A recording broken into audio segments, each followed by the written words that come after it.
Estamos iniciando pela TV Suprem, braço de comunicação da União Planetária, mais uma entrevista do Movimento 2022-2030, o Brasil e o Mundo que Queremos, uma parceria da Universidade de Brasília, através do Núcleo de Estudos do Futuro, do Centro de Estudos Avançados Multidisciplinares, com a União Planetária. Hoje teremos o privilégio de conversar com a professora Norma Diana Hamilton. Vamos revisitar a formação básica e superior de nossa convidada e conhecer as suas atividades acadêmicas. A nossa convidada tem graduação em Letras, Inglês e Francês pela Universidade de Brasília e graduação em Programa Especial de Formação de Docentes pela Universidade Católica de Brasília. Tem mestrado e doutorado em Linguística pela Universidade de Brasília. Desde 2014, atua como professora do Instituto de Letras da Universidade de Brasília. Ela atua no campo de pesquisa da produção literária, sobretudo de escritoras negras. Publicou 7 artigos em revistas científicas, 3 capítulos de livros e 3 livros. É líder do grupo de pesquisa vinculado ao Conselho Nacional de Desenvolvimento Científico e Tecnológico, CNPq, no projeto Mayombe, Literatura, História e Sociedade. Atualmente atua como professora adjunta do Departamento de Línguas Estrangeiras e Tradução do Instituto de Letras da Universidade de Brasília. Muito obrigado, professora Norma Diana Hamilton, por ter aceito ao nosso convite.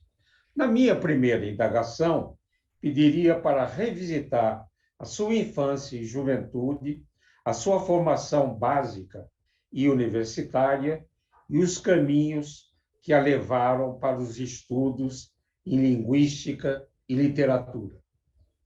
Ok, bom dia a todos. Em primeiro lugar, eu gostaria de agradecer o convite, primeiramente para a jornalista brilhante Marisol, ao senhor Isaac e ao TV Suprem, por ter me convidado para essa conversa relacionado ao movimento de 2022 a 2030, o Brasil e o mundo que queremos.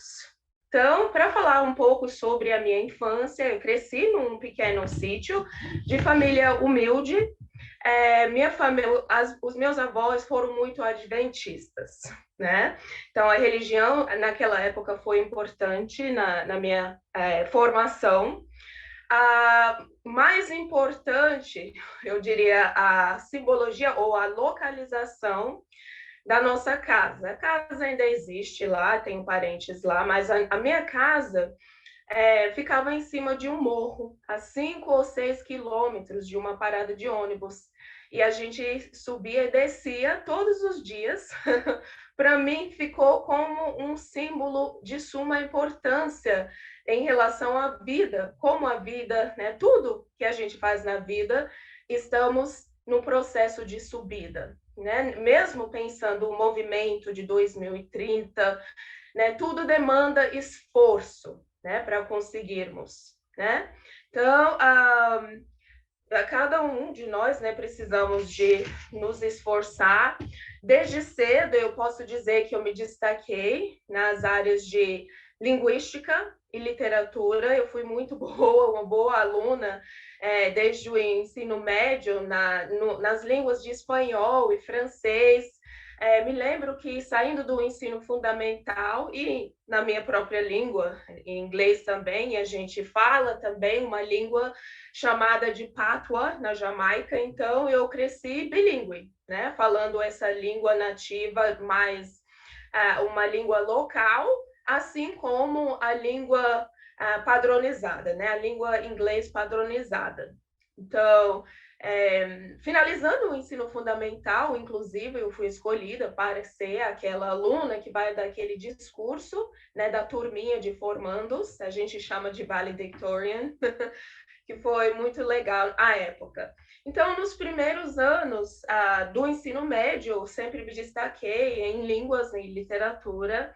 E entrando na universidade, na Jamaica, que eu fiz o primeiro ano, eu entrei no curso de letras mesmo, e então fui que eu consegui uma bolsa de estudos no Brasil. É importante destacar como os jovens jamaicanos estão sempre buscando estudar fora, né? As oportunidades fora, que é uma questão que a gente poderia utilizar um conceito de brain drain, né? Que é um fenômeno que acontece com os países né, das Américas, que a gente chama de terceiro mundo, em que os cérebros vão saindo para outros países onde vão conseguir oportunidade de estudo e de trabalho. Então, a maioria dos meus colegas foram estudar na França, né, nos Estados Unidos.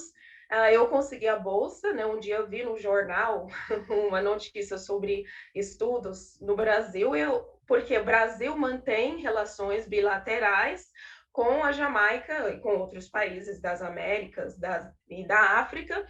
Então, o Brasil recebe um benefício, em troca, os estudantes recebem uma vaga na universidade, somente a vaga para estudar, né? A gente não recebe uma bolsa em si. Bom, nos primeiros anos, não funciona dessa forma. Então, finalizando o meu curso em letras, né? Como o senhor falou, é francês e inglês. Eu fiz a seleção de mestrado, eu fui juntando, entrei no mestrado, né? Finalizando o mestrado, fiz a seleção na área de literatura. No doutorado, eu entrei no doutorado, eu completei esse doutorado e na sequência eu fiz vários concursos, eu passei em 2, em primeiro lugar, para ser professora na área de letras, na Universidade Federal de Mato Grosso do Sul e na UNB, na mesma época. Como eu já estava casada com uma menina na escola aqui, a gente resolveu ficar aqui. Então, eu fiquei aqui na UNB, né?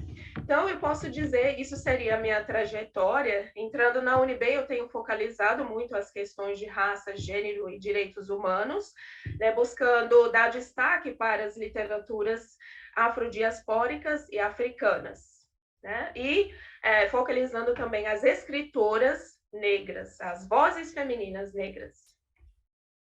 Muito boa. Interessante a trajetória, né? E mostrando que a ciência, as artes, né, em todas as suas dimensões, não tem fronteiras, né? Somos todos habitantes dessa mãe terra, né? Professora Norma, em 2020 publicou o livro Feminismo e Literatura Contemporânea. Poderia destacar os principais pontos dessa obra? Sim. Então, eu tenho visto que quando a historiografia, né, que vai falar sobre o feminismo, geralmente a gente encontra uma exclusão, negligência das vozes feministas negras. Então, nesse meu livro, Feminismos e Literatura Contemporânea, eu busquei delinear e destacar, ressaltar a importância das vozes feministas negras, né? Aquela época nos Estados Unidos, desde os anos 60, 70, em que as feministas negras vão começar a fazer uma crítica muito contundente ao feminismo mainstream, ou podemos dizer o feminismo branco, né, que havia surgido no século XIX, com muito louvor, muito louvável, muito importante. Porém, esse feminismo, né, que se diz ou se colocava como universal, não problematizava as vozes, né, as diferentes vozes, né, as vozes das mulheres negras, das mulheres chicanas, das mulheres brancas das classes mais de economia dificultada, por exemplo. Então, as feministas negras afro-americanas, né? Aí vão surgindo outras feministas afrodiaspóricas, como as afro-brasileiras, as afro-caribenhas, que foram de suma importância, porque elas contribuíram para o debate no feminismo, né? Colocando aí diferentes questões interseccionais, né? A posição, pensando as categorias de raça, de sexualidade, né? Vamos ter a feminista Judith Butler, uma feminista da comunidade LGBTQIA+, branca dos Estados Unidos, que vai surgir nos anos 80 e 90, vai publicar um livro importante, né, Problemas de Gênero, e ela, nesse livro, ela dá destaque para as feministas negras, né, que foram as primeiras a trazerem essa crítica tão importante, né, de que mulheres, né, estamos falando de universalizar, de verdade, né, de conseguir incluir todas as vozes, para podermos contemplar todas as vozes e hoje chamarmos como os feminismos. Então, isso é uma das, na primeira parte do livro que eu faço, eu vou ressaltando a importância das feministas negras para o movimento feminista, porque eu vejo que também, né, quando a gente produz dissertações, teses, né, muitas vezes esses trabalhos produzidos sobre o feminismo vão pular toda essa fase importante das feministas negras. Então, esse livro é importante porque vai trazer, vai resgatar, né, essa importância, né, que elas tiveram, que vai contribuir para os estudos de gênero em geral, né, que outros grupos feministas, como LGBTQIA+, grupo Chicana, vão aproveitar das teorias delas, das perspectivas delas, de interseccionalidade, da teoria de ponto de vista, standpoint theory, aqui no Brasil, a nossa filósofa importante negra, Jamila Ribeiro, né, vai utilizar lugar de fala, né, por exemplo. Então, eu mostro como essas vozes foram de suma importância. E, além disso, eu vou trazer as literaturas, né, produzidas por mulheres afrodiaspóricas no mundo, com ênfase nas escritoras afro-caribenhas, né, que são as obras delas são importantes para o debate sobre a colonialidade em que vivemos nos dias de hoje. A colonialidade, um conceito que vai nos trazer a ideia de que, embora tenha acabado a colonização, as ideias coloniais continuam conosco, né, que vão nos dirigir, e a gente precisa encontrar meios, caminhos para superar, né, essas ideias colonialistas ideológicas que ainda determinam as nossas vidas, né? A colonização acabou, mas será que o matriz, né, a ordem mundial mudou muito, né? A gente ainda vê que os países europeus, ou eurocêntricos, pensando nos Estados Unidos, em relação aos países das Américas, né, os países das Américas ainda providenciam mão de obra, né, se a gente poderia pensar dessa forma, que vão beneficiar mais os países eurocêntricos, né? Então, essas obras são muito importantes para problematizar essas questões e também a posição das mulheres negras na sociedade.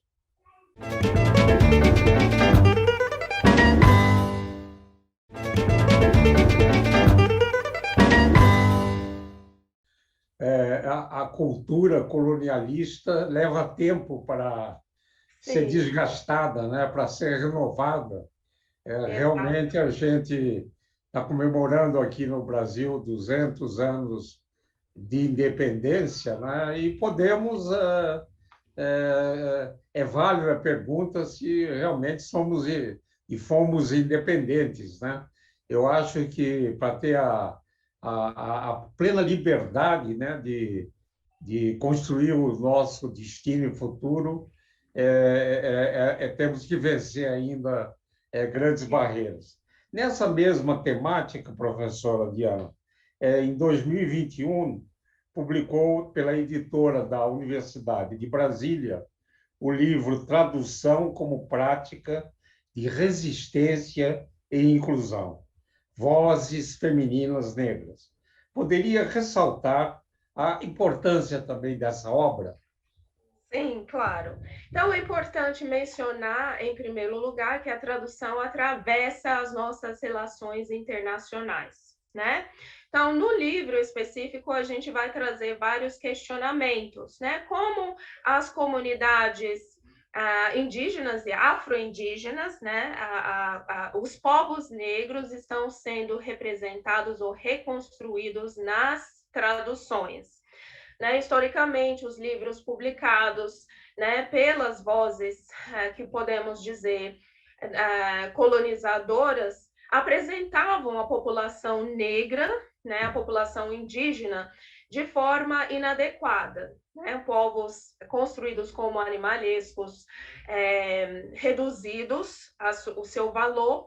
Então, a tradução é de suma importância, porque no sentido de que pode trazer uma inclusão, trazer uma representação mais adequada, que vai contribuir para o resgate, né, da identidade positiva para essas populações, ou não, ou o contrário, né, pode acabar reproduzindo discursos, né, que vão trazer algum detrimento para essas populações. Então, a gente vai questionar como, no livro, como as obras publicadas por escritoras negras estão sendo traduzidas lá fora e como obras afrodiaspóricas estão sendo traduzidas no Brasil, né?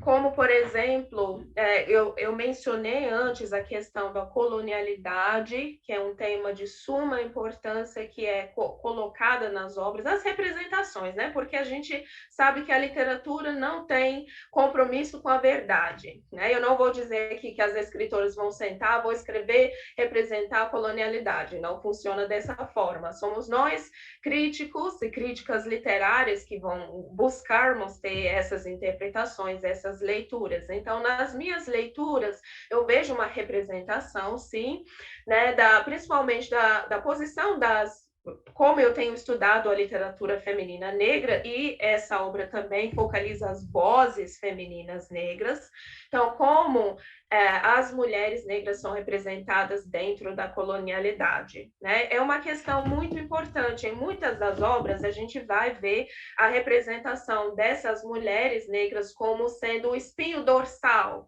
da sociedade. Elas que criam os filhos das famílias, elas que cuidam das casas, das estruturas familiares, elas pagam a maior parte dos impostos, né? E no final das contas, elas são exploradas, negligenciadas, excluídas, né? E essas obras não trazem, né, apenas uma denúncia dessa violência que as mulheres sofrem, mas também caminhos para a resistência, né? Caminhos para a superação. Então, são representações que ficcionalizam a nossa realidade, e a tradução é de suma importância. Nesse livro, a gente mostra que as maiores parte dos livros, né, que são traduzidos e publicados no Brasil são da escritora Toni Morrison, que ganhou o prêmio Nobel, afro-americana, ganhou o prêmio Nobel em 1994, assim como Chimamanda Adichie, que é mais recente, que tem feito sucesso internacionalmente, assim como Alice Walker e outras dos anos 70, as americanas, e algumas africanas têm sido traduzidas e publicadas aqui no Brasil, porém as afro-caribenhas, a gente tem visto uma timidez para a tradução e publicação das obras delas. Aí eu posso dizer, no geral, que essas obras, né, que são traduzidas aqui no Brasil e que a gente precisa ter mais tradução, porque quando olharmos o campo literário, né, as obras que geralmente são traduzidas aqui no Brasil, né, de várias línguas, francês ou inglês, são do cânone, né? a literatura que a gente considera como a grande literatura, né? Os grandes autores, geralmente masculinos e eurocêntricos, né?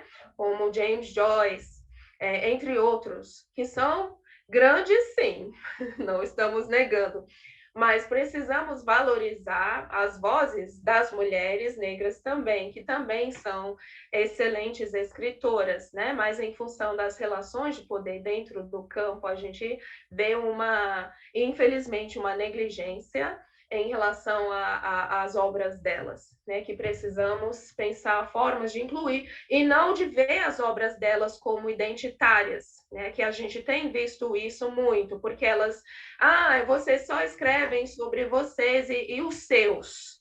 Mas James Joyce escrevia sobre ele e os seus. Né? Shakespeare, todos os escritores escrevem sobre a sua suas próprias experiências, realidades. Então, se a gente for pensar que a obra delas é identitária, então a obra dos outros escritores brancos eurocêntricos também seriam identitárias, né? Então, em 2030, eu gostaria de ver mais publicação, tradução, né, e publicação no Brasil das obras de escritoras afrodiaspóricas do mundo. Professora Norma, poderia enfatizar a importância educacional e cultural de narrativas africanas e também afrodiaspóricas?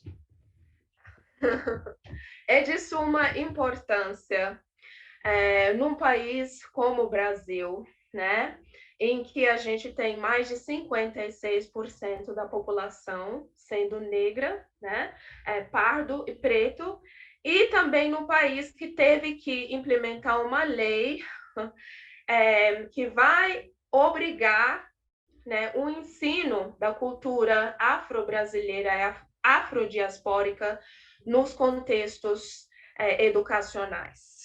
Né? Historicamente, a cultura da população negra tem sido excluída, negligenciada ou ensinado de forma estereotipada ou distorcida, né? Infelizmente. Então, né, ou a gente vê que uma focalização no ensino da história afro-brasileira há um foco na escravidão, que só tem uma linha do tempo no museu aqui em Brasília que mostra né, a linha do tempo em relação à história afro-brasileira. Somente 36 milímetros dessa história é sobre a escravidão, né? E mais de 3 metros vai trazer a metodologia, né? A mitologia dos povos negros, a filosofia, as artes, diferentes formas ou manifestações culturais, religião, né? Que a gente precisa recuperar, focalizar, né? Que mais de 3 metros, né? Quando a gente pensa essa medida da linha do tempo, que a gente precisa recuperar e ensinar também para os jovens. Então, a literatura africana e afrodiaspórica vai resgatar, né, essas religiões, manifestações, culturas, tecnologia africanas, afrodiaspóricas, filosofia, história, né, toda uma cultura rica que vai muito além da escravidão, né? As obras, essas literaturas, né, africanas e afrodiaspóricas pode trazer isso para a sala de aula que os jovens e as jovens, né, precisam aprender. Muito bom. Professora Norma, o movimento 2022, 2030, o Brasil e o mundo que queremos, ele procura envolver os jovens na construção de caminhos para termos um Brasil e um mundo melhor e mais justo. Poderia, no final da nossa conversa, enviar uma mensagem aos jovens que nos assistem? Posso sim. Eu gostaria de, né, além de todos os jovens, principalmente aos jovens negros, fiquem na escola. Nas séries iniciais do ensino e fundamental e médio, os rostos são diversificados, tem muitos alunos negros. Nas séries finais, chegando no final do ensino médio, a gente tem 1 ou 2 alunos negros formando do ensino médio. Eles vão saindo em função do racismo que enfrentam na escola.